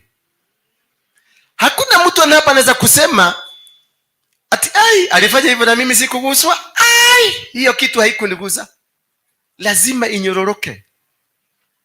Kwa hivyo ukiona hainyororoki kwako na neighbor ilinyororoka, ujue uko in the wrong place. Beatrice, usikuwe na tabia ya kufungia mtu ati akae hapa ndio mkuwe na viti vijae. Usikubali. Angalia huyu mtu kama mnapelekanaga. Ukione hampelekani mwambie Mathayo kuja. Ni uradira guthimira guku tikwanyu. Ndio sharie kwanyu. Si ndio? Hata kwako, hata mahali popote pale. Angalia watoto wako, wapatie kioneki yako polepole. Ukiona hiyo kioneki, wewe ile kazi unafanya wamekataa kuigiana na hiyo kioneki, usimforce afanye hivyo. Unajua huyu jamaa anaitwa Nameless. Huyu muibaji alilazimishwa na baba yake kwenda kufanya accounting. Sasa yeye alikuwa anataka uimbaji na wakati ule uimbaji ulikuwa wa mikora. Bwana Yesu asifiwe sana. So yeye alienda shule ya accounting KCA pale akafanya accounting. Lakini akabadilisha jina akaenda kufanya uimbaji. Akafanyia baba yake accounting, akapelekea baba akamwambia certificate yako ndio hii. Nimekusomea. Kumbe alikuwa naiba. Na hiyo wimbo ya Nameless ilikuwa imevuma mpaka kwa gari ya baba yake. Sasa hapo ndio baba yake alikuja kuaibikia. Akiwa wakizi yeye na Nameless na bibi na wengine wakiwa kagari akasema weka hiyo wimbo ya Nameless. Kwa sababu ilikuwa imehit Kenya mzima. Na hajui Nameless ni huyu wako, alijiita Nameless ndio baba yake asijue ni yeye. Bwana Yesu asifiwe sana. Hiyo imehit anaweka tu baka mzee akiendesha gari nasikia huyo mtu ameipa vizuri sana. Kumbe ni mtoto yake na alimwambia ujipo ni za wakora. Mtoto alienda akasoma accounting na akamaliza akapelekea baba yake certificate. Kamwambia kaa nayo, kazi ikipatikana nitaikujia. Yeye alienda kazi. Why? Baba alikuwa anataka kumsukumia na yeye alikuwa na maono mengine. So ukiona mtu ana maono ingine, usimsukumie, mwache aende. Let them go, because the vision that the calling that you have does not belong to them. That is why you cannot line. That is where you cannot walk together. Na kuna mtu anaweza kuja saa hii ni mgeni na akuje na afanye changes kubwa sana hapa, kwa sababu amekuja na ameinterpret what is needed here. Alafu mnaanza kusema no sio yule yeye anaenda worshiper sio ndiramuona sio atameto ne goma kia boithie kigogona kilikuwa na getiuma ho in the first place. Niki mogwe kaga nikiwa roka kugoithia hatiuma nikio athondeka na giathi na mbere. Shika nafasi yako Anita, kaa kwenye rumu yako na ushikilie nafasi yako, pambana na kazi yako na ukae kule Mungu amekutuma. Kila mtu ako na kusudi yake dunia hii, na mtu ambaye si wa hapa hawezi akakaa hapa. Bwana Yesu asifiwe sana. But the bottom line, your God is who he is to you. God said, I am whom I am. So God is who he is to you. Jichagulie. Chaguo ni lako. If you want him to be a mighty warrior, he will be. If you want him to be a deliverer, he will be. You want him to conquer your enemies, he will. He is always there. You want the loving God, the caring God, he will make you that object of caring and loving. Tusimame kwa miguu yetu na tushike sadaka zetu. Ukishika sadaka zenu hivyo hivyo, ujue Mungu wako huyo tunayemsema anastahili nini.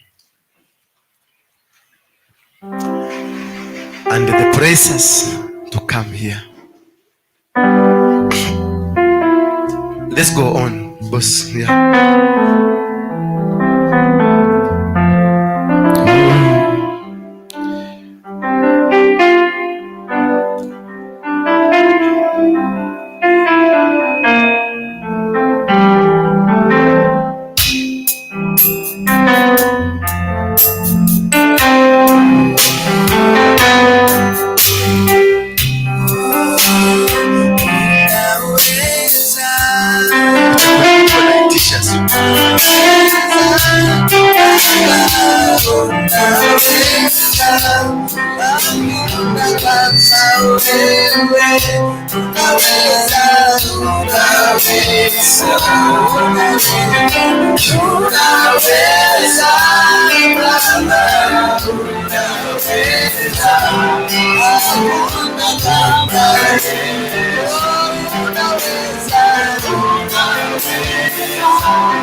Wekeleni sadaka zenu.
Zimeshindwa na nguvu za vifungo, zimeshindwa na Yesu, na nguvu za vifungo, zimeshindwa na Yesu. Asifiwe Mungu. Nguvu za mapepo zimeshindwa na Yesu, zimeshindwa na nguvu za mapepo zimeshindwa na Yesu, na nguvu za mapepo zimeshindwa na Yesu. Asifiwe Mungu.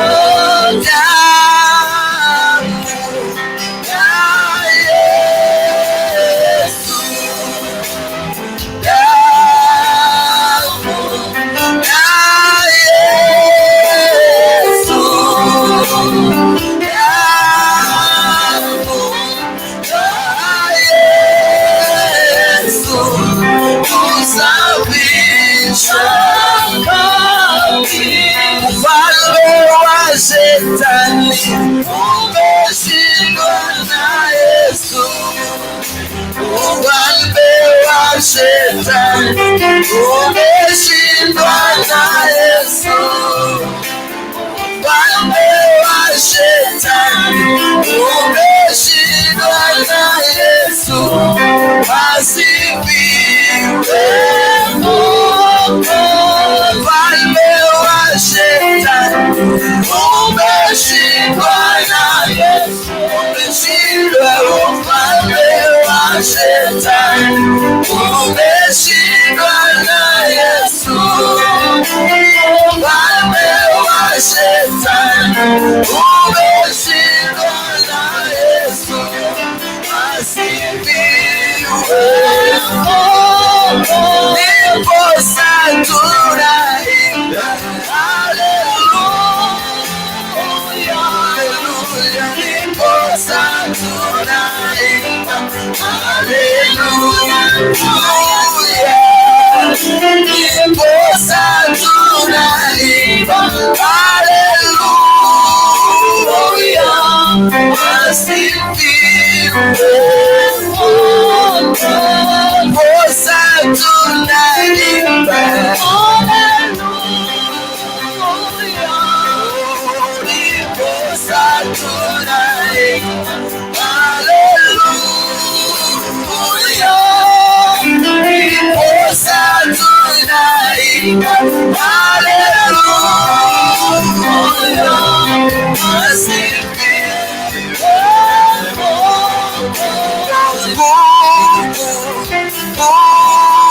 nguvu ya ajabu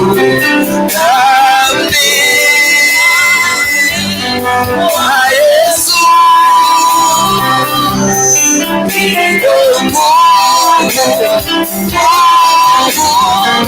Nguvu ya ajabu salamani mwa Yesu.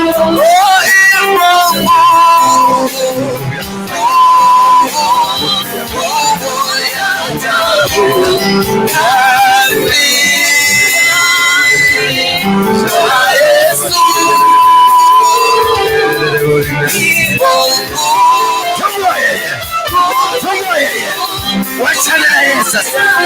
Wachana na Yesu. Wachana na Yesu. Leave him.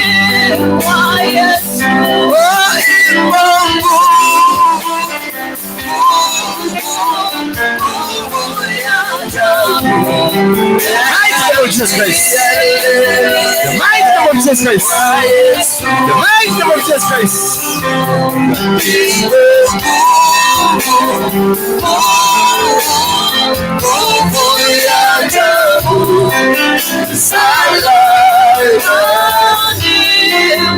Oh, there is power, whatever in the blood.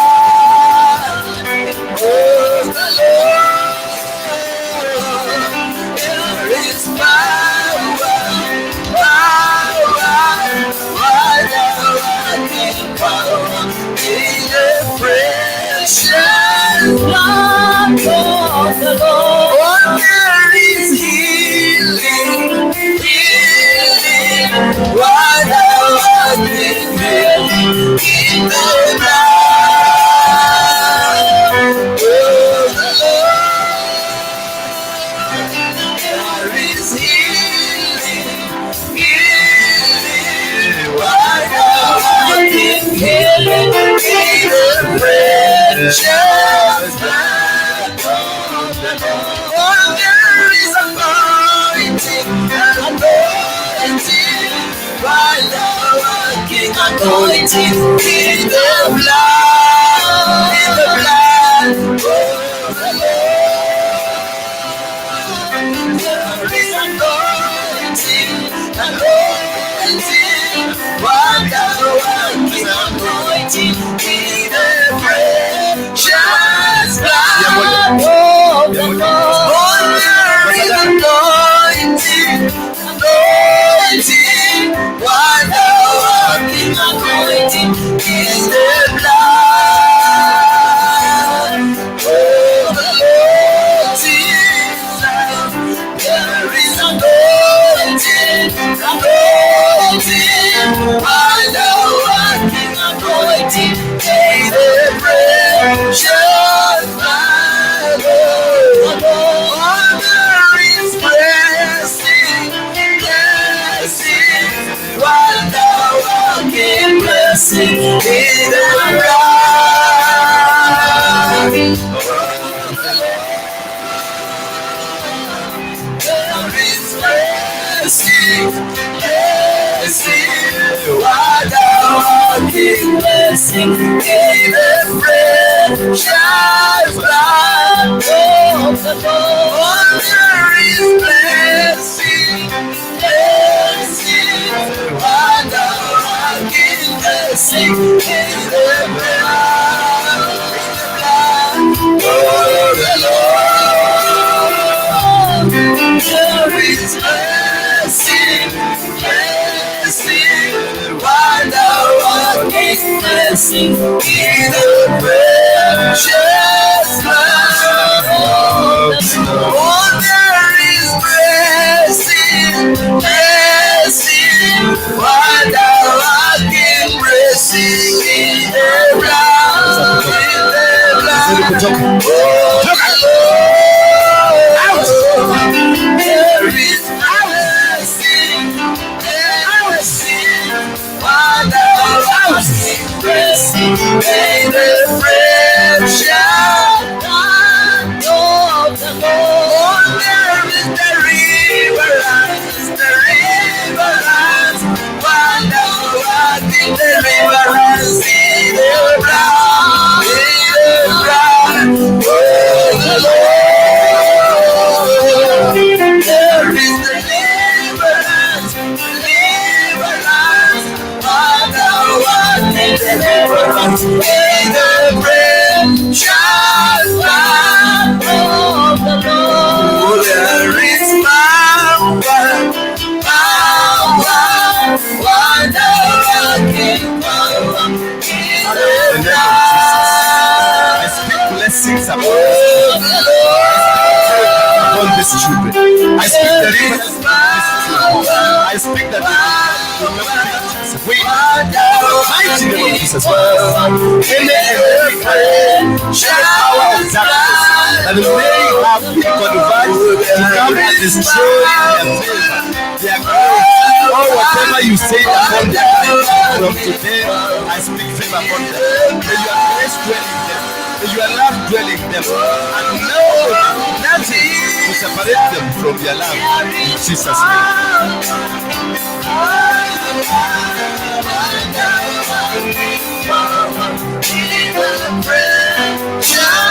Hapa natangaza kupona kwa mtoto huyu.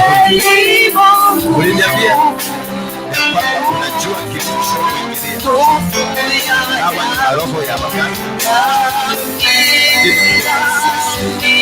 I set her every demonic attack, every spirit of humanity, and worship and destroy the mighty name of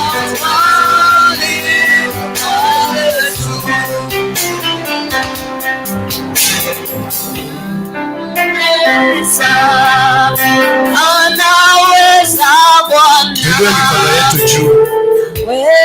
Sema, Bwana Yesu, Bwana Yesu, nimekuja mbele yako leo, unisaidie. nimejipiana mikononi mwangu.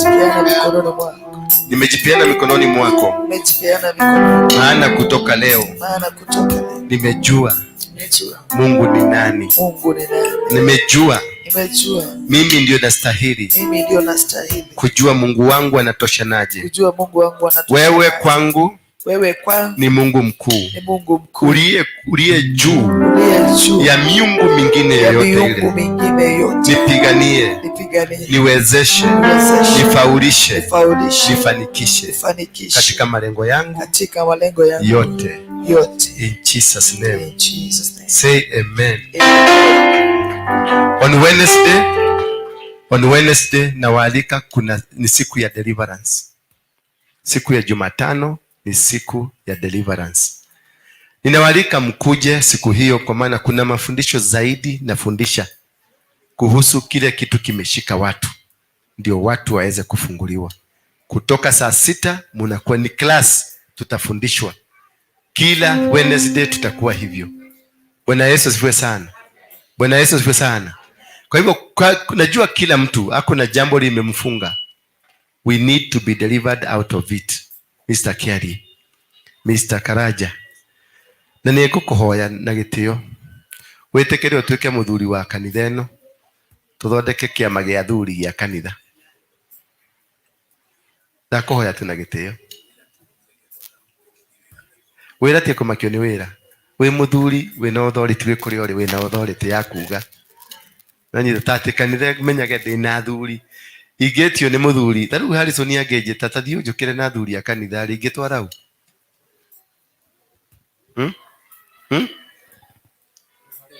mwĩho. Rĩu thondeka athuri acio, na wĩ chairman, wĩna maguta ma kuuga na ma kwĩra andũ. Ũguo nĩguo kũrendekana. Na ũrĩa ũtegũgũtĩĩa ũnjĩre, tũmũingate na nyahunyo. Nĩguo? Boss, nani alikufukuza kanisani? Ulienda kuombea na huko juu. Nilikuona kwa ndoto ukipanda hivi. Ulikuwa umekasirishwa. Na nani alikukasirisha?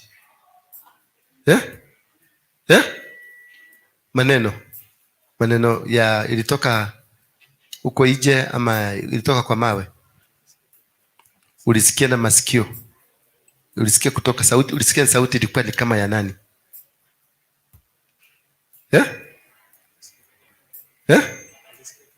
Ukusikia ni nani, lakini ulisikia kisauti. Ulisikia sauti. Rumors inatoka kwa upepo, sauti, ama kwa mawe huko? Jibu swali yangu. Ulisikia ni kiupepo, kisauti, kinini? Did it come as a voice? Did it come as a voice or it came as a dream? No, they were just rumors. I'm asking a question. Answer my question. Was it a voice, a dream, or a vision? No, they were voices. Voices from animals or from human being? No, from humans. So you heard the voice of human. Yes, but they were not credible. Do you have nice nini kwa akili yako unaweza kutenganisha sauti ya huyu na sauti ya huyu? Ndio. Kwa hivyo unajua ni sauti ya nani? They were rumors. Right. Can you answer my question? Can you be able to differentiate sauti ni ya nani? Yes. Kwa hivyo unajua sauti ni ya nani? They were just... Kwa hivyo unajua sauti ni ya nani? Ilikuwa ni watu. Sio mtu. Sasa ulisikia masauti za watu? Ndio. Boss, yes. Usirudi kunipigia simu ya namna hiyo. And again, everybody here in church, tuheshimiane. Kama mko na mashida zenu na uko, solve your problems. Kashida kidogo, simu ndio hiyo. Na nikikufuatilia kuuliza maswali ni rumors. Why did you bring rumors to me?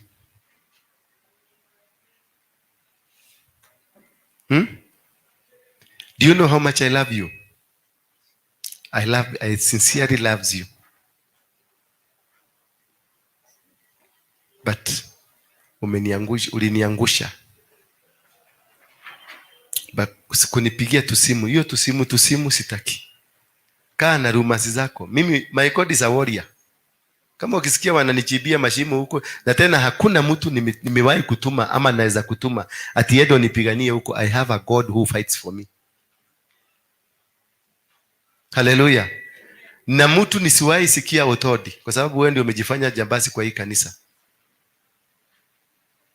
Nikasikia hata umetemea mtu hapa, nitakupeleka polisi. Siku kufukuza, I will take you to police because I would not want to lose you.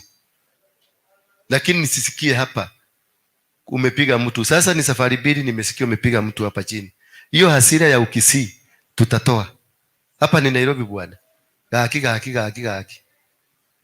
Hapa ni Nairobi. Taribo, ayo mugaka. Taribo. Nairobi. Motabi Nairobi. Iga taribu si. Maeteneke bago kelwe taribu ngai nari manga skimu gose ngangai. Umugira ngore. Umunyakoni. Iwono umunyakoni yule.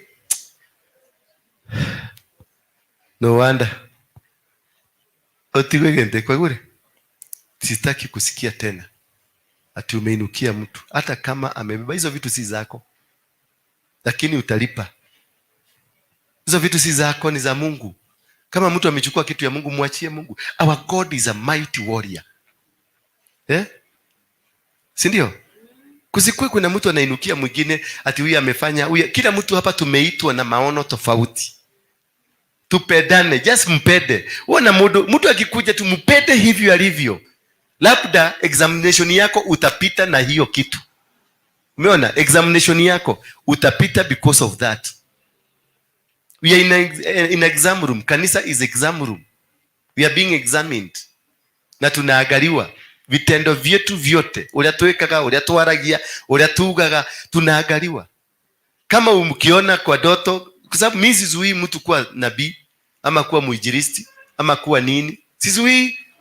Kama umepata maono, umeona ubwa ikiingia kwa ile dirisha, ama umeona farasi ama kuku, lete, ita kuna wazee wa kanisa ama kuje kwangu niambie hapa kuna ubwa niliona. Lakini siwezi kukaa ukae tu na imagine unakaa unasema haya ndio hiyo ubwa, ndio hiyo ubwa, ndio hiyo ubwa. Umeiona? Umeona? Ndio hiyo ubwa, ndio hiyo ubwa, ndio hiyo ubwa, ndio hiyo ubwa. Ndio ile imeenda imesimama kwa madhabahu. Sasa hiyo inaitwa sarakasi za kiroho. Huyo ni mchawi ama ni muganga? Kwa sababu ninaona hebu siku moja enda kule kwa Harrison uleta sarakasi kama hiyo. Utabebo, kuna maasha huko. Na mimi nataka kutrain hawa maasha. Nitafutieni maasha kwa CFF. Wanakushika, wanakubamba, unainuliwa kwa juu hivi, unapelekwa nje. Uliza Cecilia atakwambia. Hiyo sarakasi sitaki kwa hii nyumba. Authority here is one. Kuja kuambia watu ati nini kimeenda kumerudi hapana. Come here, stand here. Ndio nananga nimepatiana nafasi kwa watu wote. Kila mtu nataka kuinua vipawa vyenu. All what I've been doing, ile nimepatia asubuhi mhubiri, lunch time mhubiri, jioni unapatia mtu mwingine ahubiri live. Ni kukupatia, nataka kuchipua vipawa ndani yenu. What is in you? Mchomoke. Kwa sababu hii ni kanisa kubwa. Hii ni kale kanaitwa ka waiting room tukienda. Bwana mtikadiririe meshiria manyu hapa hatuna kanisa. This is not a church. Nani aliwaambia hii ni kanisa? Mnaanza kupigana na si kanisa. Mko kwa waiting room ya kuingia ofisi yako. Hata mjapatana na secretary muone kama mtaniona ama hamutaniona. Na bado mnapigana huko na hata hujajua kama utaniona. This is not a church. We are here to get into a church. Bwana Yesu asifiwe sana. Mkomoranilie na mutire. Hujui kama utaitwa. Majina yameandikwa lakini hujui kama utaitwa. Haleluya. Kanania takaraja. Me reception ona matire reception me hala gate ni. Ati mara kana boss yako. Wajiye kuona magui goko na matoe goko. Wajiye kugena ndo mara account. No. Nisisikie. Kama uko na neno la kinabii, microphone iko hapa. Hakuna siku neno la kinabii mtalisemea huko kwa makona. Hakuna, sitaki. Kwa hii nyumba nimesema mimi ni komanda, general komanda. Ule mwingine anaitwa aje? Ni Kenya 1. Mimi ni Kenya 2. Huyo mzee ndiye aliniombea wokovu. Nampenda. Huyo ni Kenya 1 na ngojea alitaya nipatie hiyo Kenya 1. Namwombea tu Mungu ampatie neema. Amezeeka sasa, ako na 70 lakini asinisikia atanituzi. Atanisa mimi nilisikia ninazeeka nipeleke wapi? Songa hiyo mzima anaitangwa kanikaka. That's my spiritual father. Aliniombea uokovu. Lakini aliyenilea ni Harrison. Bwana Yesu asikie sana. Wote ni wazee wazuri na wapenda. Kwa hivyo hiyo sarakasi ya tumaono, mtu ananingoja badala kuja niambilie hapa kanisa, ananitime niende huko chini nikiwa peke yangu ndio nakuja hapa kuniambia ati hey kunaenda staki muhahe. Ugai tutikwenda muhahe. Muhahe no andu metagwo Biram, Dathani na Kora. Ucio niguo muhahe. Kanitha ingikagia muhahe, kanisa ikuwe na muhahe, hakuna mahali mtaenda. Hata kwako nyumbani muhahe, bibi ukianza kuleta muhahe, baba alete ama watoto walete, hiyo nyumba imeanguka. Kama uko na neno Mungu amekuzungumzia, lilete hapa. Na ukuwe tayari kuulizwa maswali. Kigo? Ukuwe tayari kuulizwa maswali. Ndio ujibu. Sio ukuje utuambie ati niliona hapa kuna kiraki ikaenda ikatoka hapo, alafu nikaona nyoka ikatoka ikaenda hapo, alafu hiyo nyoka ikabadilika ikakuwa mtu. Sasa utuambie kwanza, tuambie kama wewe una operate na roho gani. Test every spirit. Hata mimi na wahubiria, test every spirit. It's a Bible, it's biblical. Kila neno ambalo limeachiliwa la kiroho, test it. Yeah. Follow me, the Bible says, follow me as I follow Jesus. Man, huyu alikuwa anamaanisha nini? Follow me as I follow Jesus. What is the interpretation of that? I might not be following Jesus. So, check whether I'm also following Jesus. Hallelujah. That's why follow me if I am following Jesus. Because we are supposed to follow Jesus. Lakini si mtu aanze hati hapa. Naona. Watodi? Naona. Na pia ningetaka wale wana manage kanisa hapa, the church itself, not the entire thing, the church. Kama ni kesha, si mtu akuje aseme leo leta kifunguo mimi nitafukua kesha peke yangu, hapana. Kesha ieleweke. Useme siku 3 mbeleni, Tuesday nitakuwa kesha. Bwana Yesu asifiwe sana. Tuesday nitakuwa kesha. Na kesha kama tuko kanisa na wale wengine, fadhali tufanyike sisi si kesha ya mtu mmoja ama ya watu. Hapana, hiyo sitaki. Si ndio? Kuna Katoroni, kuna Heaven's Gate, kuna kwingine huko enda huko kesha huko. Lakini hapa kesha ni yako na imejificha. Ati utaingia tu, hapana. Ile tunajua kama inajulikana ni ya intercessors, kuna siku yao. Kuna youth siku yao. Kuna wazee siku yao, si ndio? Kuna kigosho siku yao. Hii gine yako unataka kufanya peke yako ni ya nini? Hiyo ni X. Sema X. Sasa mtaratara lazima ifuatwe hapa. Nimesema mlikuwa nimeondoa mkono yangu ndio unione venye iko. I will be hands on. Everything you do, mkono yangu iko hapo. Ndio tuninyoroshe watu. Na niko na nyahunyo. Bwana Yesu asifiwe sana. Baba wetu wa mbinguni awabariki. Awafungulie milango, mkuwe na wiki itakayokuwa ya fanaka. Amen. Wiki itakayojawa na neema yako. Amen. Ya Mungu. Wiki ambayo itafaulu. Mfaulu kwenye Amen. Kila kitu. Kwenye kazi zenu mfaulu. Amen. Kwenye mahali mtaenda favor iwapate. Amen. Mapepo yasiwaone. Nguvu za wachawi, za waganga na Illuminati zisiwapate. Amen. Mubarikiwe, mfunguliwe. Miguu yenu ikanyage palipo na baraka. Amen. Mikono yenu iweze kubarikiwa. Vinywa vyenu vinene maneno yatokanao na Mungu. Mupate ushindi. Watakapo wainukia. Let's God be a warrior. Amen. Akuwe mighty warrior. Amen. Wakati watakunasa, akufiche, akuwe deliverer wako. Amen. Mahali popote utaenda, favor yake itembee pamoja na wewe, na wingu la malaika watande juu yako. Amen. In every situation. Amen. In Jesus name. Naombea sadaka hii, wote waliotoa na wale hawakutoa wakumbuke in the mighty name of Jesus Christ. Iwafungulie milango na madirisha kama vile ulivyosema tukujaribu. Amen. Baba, leo tumekujaribu na hii ndogo. Najua Jumapili utatufungulia milango mingi na madirisha mingi. Na Jumatano utakapokuwa tunakutana hapa Jehova, na kuuliza Baba, hao wote na wengine wengi wajae, na watoto wote waliofurushwa, waliotoroshwa kwenye nyumba hii, na wale ambao walijiita kondoo lakini walikuwa mafisi, Baba, wote nawarudisha. Ninawaita katika jina la Yesu Kristo, waweze kuregea kwenye nyumba yako, wakapata chakula chako. In the mighty name of Jesus Christ. Somebody say, Amen. And now may the grace of our Lord Jesus Christ and the love of God and the fellowship of the Holy Spirit be with us now and forevermore. Amen. Kuna kikombe cha chai? Kabuju? Iko? Namuitanga Kabuju. This is my best friend in this church. My best. Sema best. Ndio mwongee sana. So kuna kikombe cha chai na iombea katika jina la Yesu Kristo, mkunywe, mbarikiwe na muinuliwe.